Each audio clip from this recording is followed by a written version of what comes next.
All right, so that was our main bit. And if you have time, we have a sort of an after party. It's not really a party, it's just where we just say other things. Yeah. I would love that. Can I pour a glass of wine? Oh yeah, please do.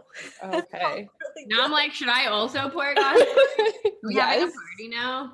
I'm too lazy to go upstairs to get to the kitchen to get wine or alcohol, so I'm not. But you totally could. But I'm gonna grab a little bit of wine. I'll be right back. yeah.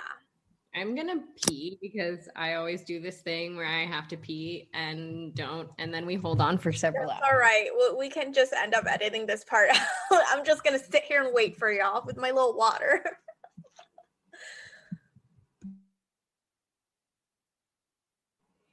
Sophia, I couldn't hear you. It looked like you were talking, but I can't hear. No, we can't hear you. At first, I was worried that it was my computer, but then Zara came back and said she can't hear as well. Because I haven't done anything. Yeah. Yeah. Hello. You can? Yeah. I keep I got these headphones for like $3 from at CVS, so you know, they go in and out. Oh, it worked for the most part. So it's pretty good. Okay, cool. So I just realized I have a question now that I was thinking before, but couldn't really form during. And so I wanted to ask it now because I'm like, okay, now that I had a moment to kind of gather.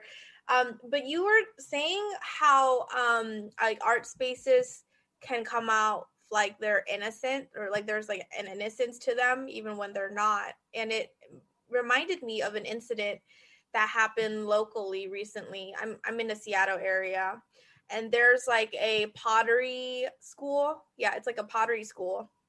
And they were under a lot of heat recently because of how their board members and their director, I think, were basically pretty racist to their like BIPOC artists and stuff. And there was a local artist, a person of color, who, you know, was like basically calling them out or trying to call them in about it.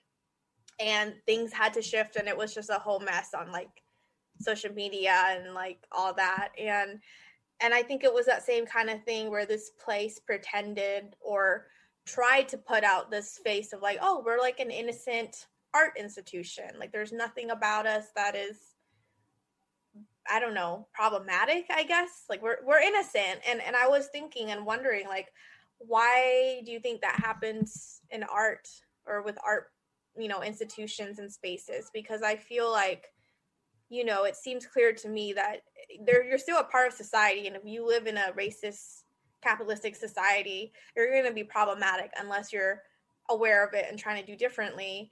But it just seems like sometimes maybe these art places just want to pretend like, no, we're good.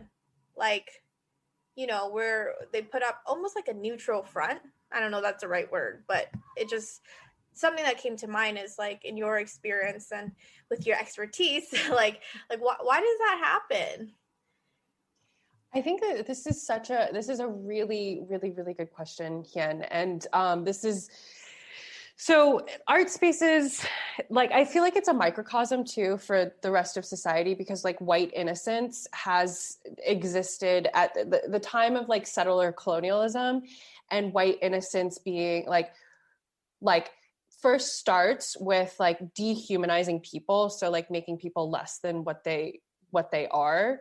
And then so like when they commit acts of like colonization, violence, that sort of like, you know, it's okay to do that and put on an innocent face because, you know, you're dehumanizing. So these aren't really people, you know? So like you know, like chattel slavery is if you like make somebody a object, then you're participating in this sort of innocence of like, I didn't really know what was happening. Like they're not really like, you know, a person.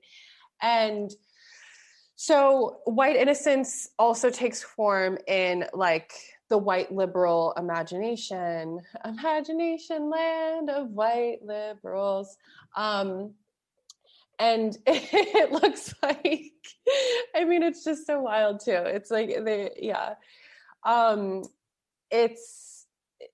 the idea of putting forward progressive ideologies and being like in art spaces in general, like already, you know, proves that you're better than like the Nazis who are marching on Capitol Hill. But like your policies and like your socioeconomic status, your privilege within that is still like you're still like fetishizing, tokenizing people of color, and potentially also being like just outwardly racist. But then you have these really good ideas, you know, like I'm not homophobic, I'm not a racist, I would have voted for Obama a fifth time, you know, all of these like things that like come up. And so like that's that sort of innocence in art spaces too, and like specifically museum spaces, where are like Native American, or I shouldn't say Native American, Native and Indigenous artifacts are being held within these institutions. And it's like, well, we saved them, you know, like we protected them, you know, they're in a place, you know, like you have them now. And then also like contributing to like the pastness of natives and native voices. And, you know, it's all white innocence is embedded everywhere. And like in the art world, it takes form of like, oh, well, we did this thing for you, or like, we're having these conversations, so we're better than everybody else. And it's like, it's all about power, and it's all about like, thinking about, you know, something in academia too is like taking words like decolonization and taking words at like such as diversity and inclusion, and then co-opting them, and like then using them but not actually following through with the practices of what that actually means, and just using those words as buzzwords. And so that also creates a sense of innocence. It's like, hey, we're using these words, you know, like we really mean, we're like walking the walk, talking the talk. They don't even know how to walk or talk, you know? So anyways. I love that.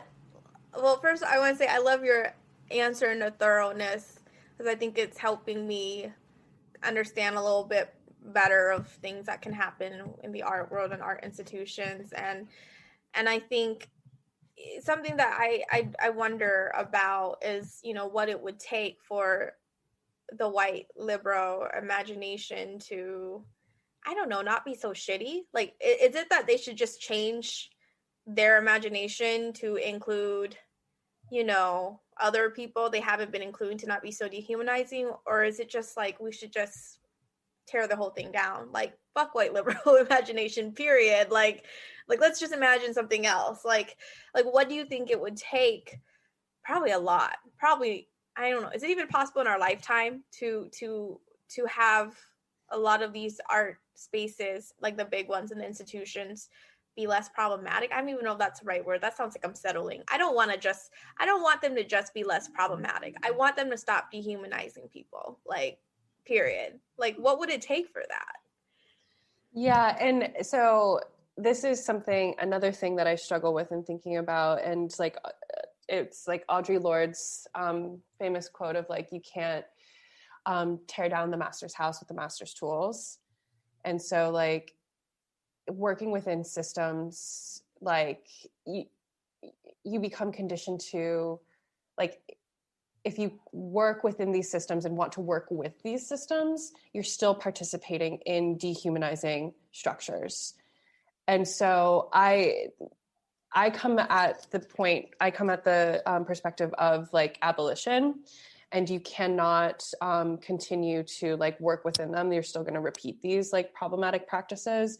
It's a complete deconstruction, like complete like replacing of what the systems look like. And to ensure Black, Brown, and Indigenous futurity, to ensure our futurity, these systems cannot be in place for us, because they were never made for us, and we cannot work within these systems. And thinking that we can work within these systems is like a vantage point that a lot of folks of color have, you know, and that's, you know, I saw on Twitter the other day, and I say that I'm not on social media, but like I lurk on Twitter every now and again. I'll work up the guts to like start posting things, but we'll see. But like somebody, you know, I thought this was interesting, and I don't know if I necessarily agree with this, but I think it's a great point. It's like, there are people who are doing the work of abolition, but there also needs to be people within systems too, to like talk, you know, like where the conversation is happening between those two, because like we do exist in the systems. And, you know, I want to sift through that thought a little bit more. And my thing is like, the more people that we have to like say, you know, it just needs to go. You know, we need to imagine a different future. And we need to get creative, because it's like, it is life or death for people. And how we get to do that, I don't know. In the art world, it can be a little bit more radical. It's like easier to be radical because art is radical. In wellness spaces, I think it's a lot more difficult, because like there hasn't been like the structure for radicalism,